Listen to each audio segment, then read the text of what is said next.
Hi, welcome to another Tuesday Truth with Thera-Mom. I'm Kelly Richardson, and I'm glad you're back. Let's jump right in.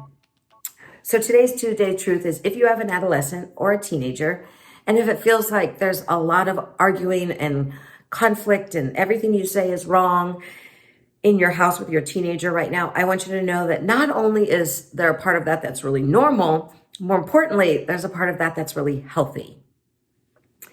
And it's hard to remember that when we're in the middle of it because it's exhausting and they drain us.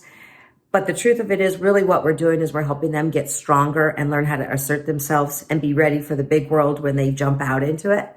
So if you think of yourself as a parent, as a sparring partner, and what does a sparring partner do? A sparring partner gets the boxer ready to go out into the big ring for their big fight and you know, the big show.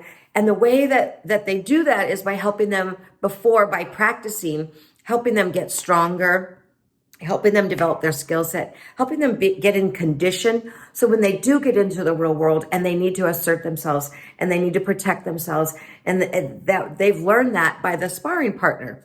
So it's not a fun job. Let me just say that. And we're as parents, we're the chosen ones that they get to spar with.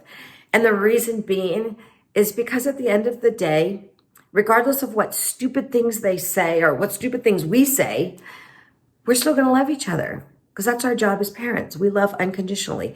And we know that they're going to say really dumb things and do really dumb things because we did really stupid things when we were younger too. So we have to be mindful of that.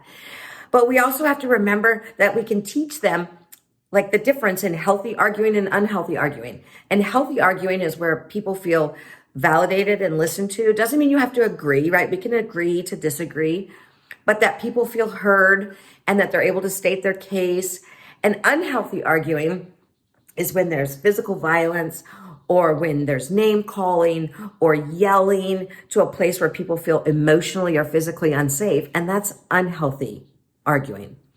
So if you can teach your teenager how to argue healthy, and what you're doing then is you're helping create this strong-minded person who's able to go out into the world and assert themselves and their needs and their values and speak up for themselves if something doesn't work with their values or it doesn't work with what makes them happy. And they have that ability and they already have that skill set to state their needs. So one of the things that we can be mindful of is, as you know, if you think about it when you're arguing, think about it in a way that okay, I'm actually helping my teenager get stronger, and I'm modeling to them how to do it in the right way. The other important thing that we want to make sure that we, are mindful of is that as our teenagers become these independent, autonomous young people, they're not going to agree with everything we said because we're not the same person.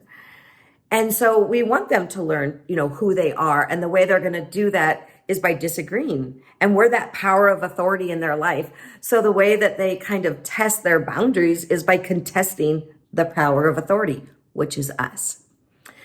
So your practice for today as parents is to not take it personal.